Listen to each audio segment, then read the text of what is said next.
Hello Internet, I'm Jackie Fox, and today we're going to do another get to know an element video, one that's a little bit overdue, I think, in some ways.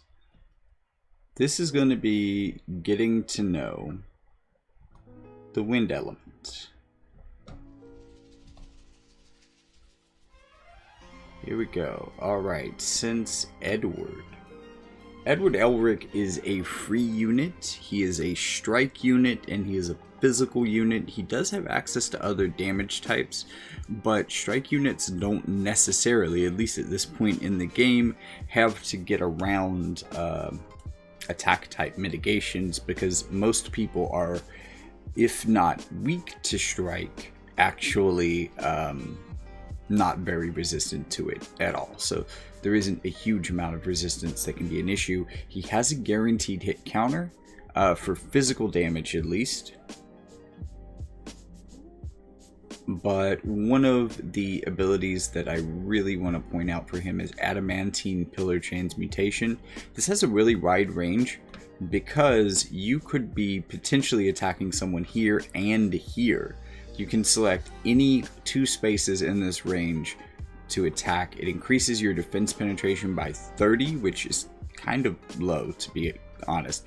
Usually these kind of things are maybe 40 or 50, but that's usually just for one hit.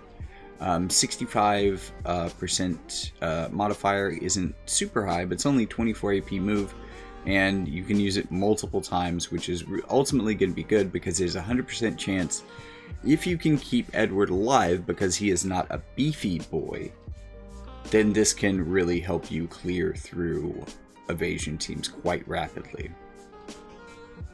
Assuming we're not talking about Yuffie or, well, maybe not Chunok. He is fairly accurate without that kind of thing, but having a guaranteed hit certainly helps him.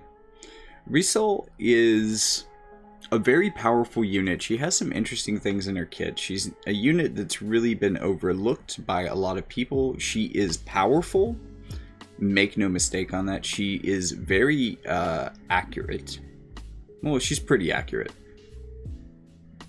She's also pretty fast, and she does a lot of things that seem as though they would benefit more of an evasion party. Unfortunately, that's not as much of a thing for Wind right now. That's not really a viable deal for them. She also has a select up to 2 targets move. The range on this isn't quite as big as Adamantine Pillar, but it reduces slash resistance and has the same modifier as well as the same AP cost, so that's pretty cool. She can give herself and allies absorb 30% of damage done on what is also a pretty good buff, and allows her to dispel auto revive for 3 turns, so that's pretty neat as well. This reminds me a lot of Amnelis and her ability to give threshold heals in a party wide, so that's pretty cool. The problem really for her, at least for right now, is that she lacks other units that she has a really great synergy with. I think that she probably right now would play best with 2B and Tifa, but neither of those units by themselves are all that great, and I'm not sure that she does enough to really make them great. Sharice is a 70 cost long range unit. She is a ranger, so she gets a lot of advantages from being higher than opponents. That gives her extra range for her bow-based moves. And like, she's a hunter, which is a really good job. This is Eliza's job. And, you know, she's a pretty good unit. She would be a pretty good unit for limited cost if you don't have someone like Halloween Little Leela, Dario making, you know, she has some pretty stiff competition, and she's just not amazing, but she is pretty good for her cost, I gotta say. She's not a terrible unit, but she's just, she has some stiff competition. And speaking of stiff competition, we have Glaciella, who is getting a 140 upgrade in about 4 months. It's probably going to bring her back into relevance, because she was just, like, when she came out, she was probably the most powerful unit in the game. it's not to say that she is still, but she is highly accurate, and a lot of the things that she does as a DPS really lines up with what we're seeing on other DPSs nowadays. Maybe not as quite as overtuned as King Bradley, but that might be kind of a unit that she reminds me of on a DPS level, without some of the tank busting. But she is a pretty reliable, accurate DPS. Summer Jaden, we might be seeing this guy come back pretty soon with a 140. He is a magic gunner, leans into a little bit of status, but not a whole lot. I don't know a lot to say about him, except that he is strong. I think he's a 100 cost unit, but see, again, there's a core set of 100 cost units for Wind that are already really good. So spending on limited stuff like this, kind of like Resol, it's hard to say that that's a great idea, unless they're just far and above better than everything that Wind has, and that's, well, it's hard to beat the core Wind combo. And another part of that is going to be Soddly. Soddly has a lot of supportive power. He can give re-raise and hate up to the same unit on a buff. That's really cool. He has a lot of supportive abilities as well. He can do some damage. He has CT down. I think it's something else on that in an AoE. He can charm people. He can also use some pretty debilitating statuses like Confusion as well. So, you know, if he can't beat it, he can cheat it. He has a lot of ways to ruin a fight for the opposing team. And he's just a really brutal caster. The only unit in the game that's going to be quite like him that we're going to get anytime soon, I would say, More the Merrier has some similarities, but one that is downright a carbon copy of him in another element is upcoming Kefka for Fire. Although I think that his element, he is much more suited to be a standout unit in his element than Kefka necessarily is in Fire, especially having a pretty hard counter in one of the best tanks in the game, Celeste.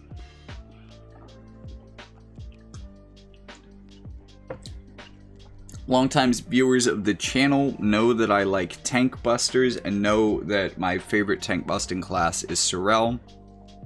So when they gave us a free Strider, my favorite tank busting class is Strider. So when they gave us a free Strider in Sorel that can be farmed at any time by roughly anyone, I was a very, very happy fox. She's not quite the Swiss Army knife that I described Resnick the Hoppy as being, but she can deal with a lot of things like Courage pretty naturally in her kit thanks to job upgrades for Strider. She can break barriers in an AoE, although that is close to her. She does have long range moves that give her something to do while she's closing in. She has great buffs. She's just all around a really brutal unit. She doesn't necessarily have much in the way of survivability, so she is a bit of a glass cannon. You probably want to play her with a tank or someone who can distract, and while everyone is distracted, she's going to be picking people off one or more at a time.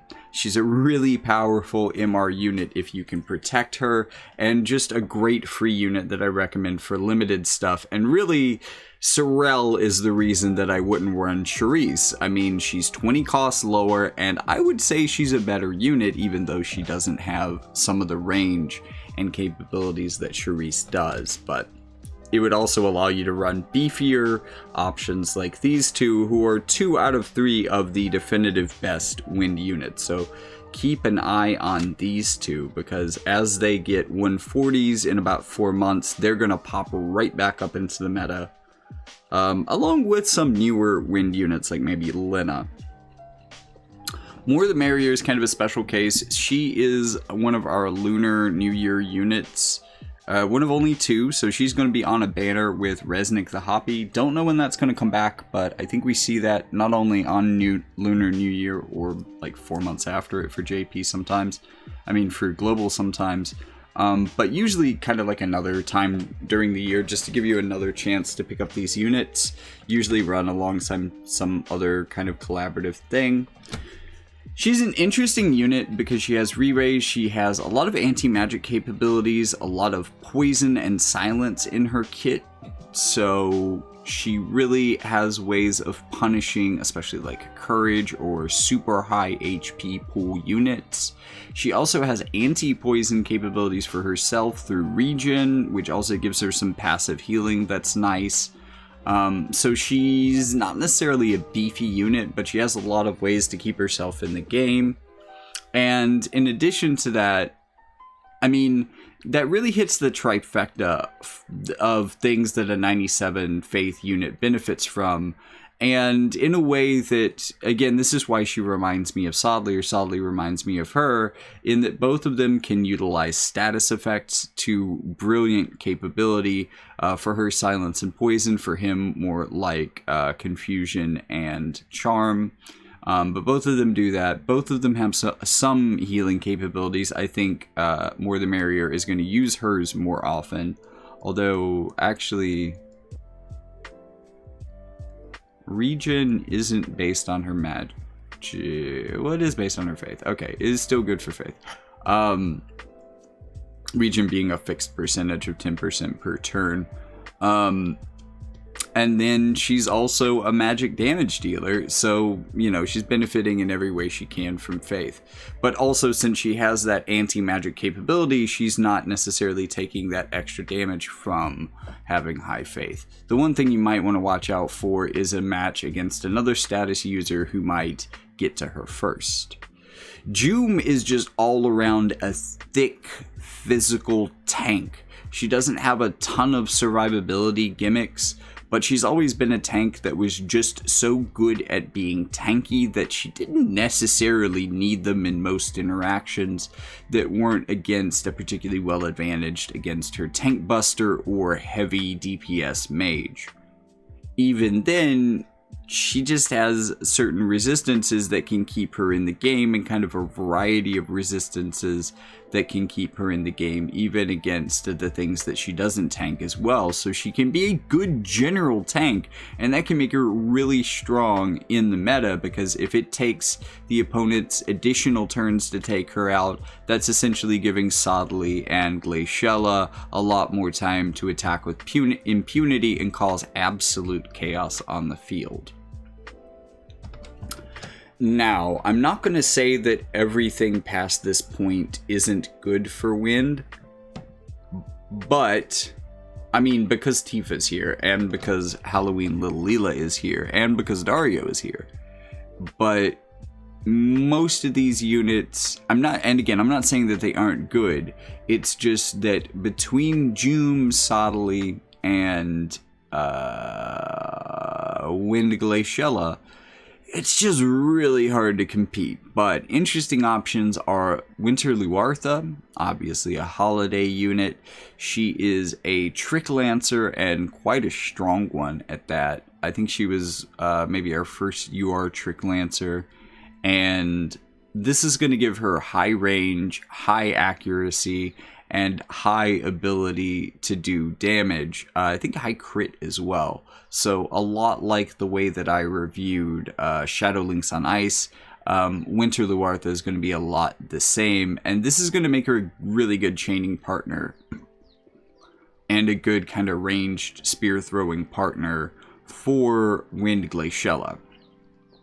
Varush is an interesting unit. He's a Blade Soul, so he gets access to a really good barrier. He gets access to some decent buffing, and he gets access to pretty decent offensive capabilities. He's not a bad unit, but he's hard to find synergy for, I think.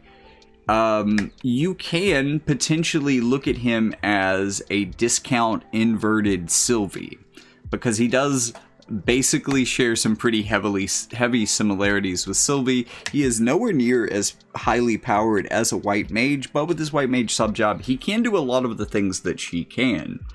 Not as well, but he can do them, and I think that makes him interesting, although much like Sylvie, that makes him a little bit complicated to play, but that gives him potential to be good someday, kind of like Resol.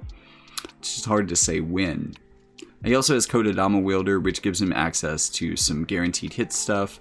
Also, Gargus, Black Mage, Green Mage, and Kodadama Wielder himself. Kinda generic, has decent range.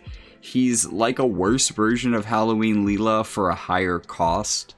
But he is a free unit through the Wind Selection quest if you want to pick him up that way. That's not particularly hard. Dario will really help you out a lot through that. Tifa, she is another free Wind Strike unit. So there's a pair of free Wind Strike units. She's one of the exceptions to wind units that came out before June not particularly being good in the current meta, because she has a really good synergy with strike units in general, giving her utility outside of the wind element if you have the right vision cards, but also really strong synergy with Edward as well. And since you can pull that synergy off for free, especially if you were playing during the original Final Fantasy VII, so you had some time to build up Tifa before this, you weren't trying to build two free units back to back, that can be a little challenging, then she is going to be able to put in some work for you. Corwell has a lot of range, although like he's kind of like a worse version of Charisse at the same cost. He doesn't even have an LB. He was a unit that if you were playing at the time when he came out, you got your first copy for free. That's kind of how they justified not giving these units limit breaks. But at this point, if you pull him, it just feels bad to build him. Sorry to say that, but he's strictly worse than Charisse, I think. Even though I think he may edge her out in range just a bit. But, oof. 2B is an evasion slash unit. She used to hit pretty hard. She used to be the most evasive unit in the game or close to it when she came out. And sometimes that just allowed her to win fights all by herself. Really strong unit when she came out. I think with a 140 with a collaboration update for her, she's going to be a pretty cool unit again, although I would have my eye on maybe a Fire A2 when that collaboration comes back around, and maybe some potential to add her into a Greatsword team. But I think that she might be pretty cool when she comes back. Also, 9S as a lightning unit coming back with that collaboration is a really cool free unit to have. Howlett is a Rune Knight, so with like all of the Rune Knights that I've talked about, he can sacrifice his HP to do more damage. He is a DPS type. He does also have a self-heal and Drain Evocation, which is a long-range move that also powers up his next move. But, you know, that doesn't stop him from being Glass Cannon DPS, and that's getting even worse lately, where it's easier to punish someone being incredibly one-shottable. Halloween Little Leela is a 70 cost limited Halloween unit. She is one of the older Halloween units, but she is arguably still one of the best. She's really squishy. I mean, she's tiny. She's Little Leela, right? And one of the older Little Leelas as well, also one of the more supportive Little Leelas. But she can get away with being squishy because, well, she has really incredible range, and also a lot that she can do as a support. She has things like full life in her kit, and as an arithmetician, she has instant diamond AoE heals that have really good range heights and application styles. So like really good supportive white mage unit, really fast instant casting supportive white mage unit, but also a very long range and high AoE damage dealer as well. The thing is that her damage has actually been kind of lacking as of late, but she is still a great support and healer. So she's starting to play a little bit more and more like Ildira, with the ability to snipe people from a distance, if that makes sense. But she is always excellent in a limited cost team. Lorelia is a ranger. She's an MR ranger. She does damage. She has high critical. Do I need to say more? Oldoa is a soldier. She is, like most soldiers, she does not have a lot of HP. She does have Drain Force. I think her Drain Force got upgraded. But even with that, maybe if you really commit to Oldoa, the way that she really committed to Moraga, well, for a while, I believe she is still loyal. She still has a place in her heart for that snaky bastard. If you really commit to her during reincarnation, then maybe with a lot of HP, kind of like Katone, her Drain Force will be impactful. But she has one of the lowest HP totals in the game, so of all the Drain Force units, she's probably the least likely to get good at being a Drain Force unit, if that makes any sense. Dario Horn is just a really good all-around tank. He's definitely better suited to tanking magic, but he also has Paladin sub, which is a lot more physical. So he really has options to tank either way. He's a very ambidextrous kind of hybrid tank, and also he's kind of hybrid in the way that he can do damage. He's not really, he's going to lean way more towards magic, of course, but because of some of his sub jobs and some of the high damage moves, and because of the fact that there's a lot of good physical swords for him, you could potentially make him capable of doing physical damage and or both, even though both would be kind of bad. But he's a tank, so that's fine. It would just be kind of, I don't know. He's very all over the board in that respect, but you can build him for a lot of different things, so he can be a very versatile and stubborn tank. He has a lot of ways of generating hate from a range, and with some interesting beneficial status effects, the ability to heal himself off of his attacks as well. Lucia's getting interesting as a gunner. The dual gunner upgrades have been kind of nice to her. Quad shot gaining high accuracy now, I think, being an excellent chaining move. I often find Mega Charge from Ranger Sharpshoot can be really beneficial for her, but Mega Charge, that unit attack resistance debuff, really helps in PvE content for her, and then she can just start missile chains with Quad Shot. Yerm is an axe unit, and she's not a Strider. I'm sorry, that just doesn't mean good things.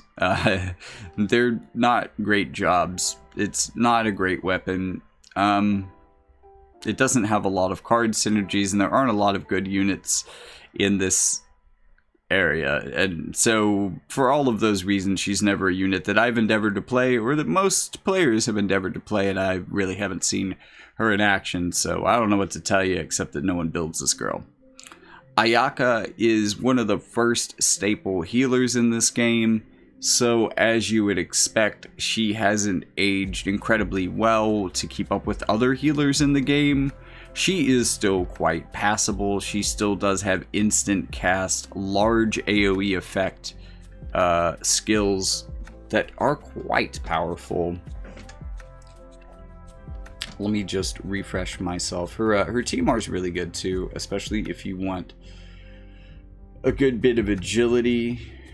Yeah, Kuraga enhancement restores AP. So this is very much like Velus's skill, except that it has one more cast. Okay, I can't be mad at that. She has full life as well. Yeah. So, also, I think she gets 2 casts for LB these days. Yep. Dispels stop and gives stop resistance. Could be better, but that is a really big mod. So, pretty nice. It does cost her AP, but she's not really an offensive unit. She's not really using that AP for anything anyways. And also, that tends to be how healing limit bursts work anyways. It's not weird. It's just kind of an odd wrinkle. So she's alright. She can be impressive in the right situations, but she's not like the most modern of healers, even though there have been a number of upgrades that have nudged her into consideration. It's just with units like Resnick and Velus in the game and being so good that they often jump outside of their own element, it can be pretty hard to play and really sign off on a huge investment in Ayaka. Kadia, I believe, is a green mage main, maybe like cleric and probably like white mage or something, sub jobs, something like that. Like a lot of the MR green mages, she is going to have a very powerful, I think, upgraded elemental resistance skill, which I think gives... well, let's check. There was recently a little bit of discussion about this on the JP side because of what her bar move did. Earth resistance, dark resistance, defense, debuff resistance, and protect. That's pretty good. This reminds me a lot of probably like an improved version of the next unit that we're going to talk about, who's getting their 140 a bit sooner. She's one of the stars of my MR team alongside Dario and Sorel, and you know, potentially I could swap her out for Kadia later very easily. She is quite good for now, because if that was good on Kadia, then check this out: wind resistance, earth resistance, and 15 defense. It's pretty similar, it's pretty dang good. Not a bad unit, although I think long term I am definitely considering building Kadia, but also I did not notice that she could quicken.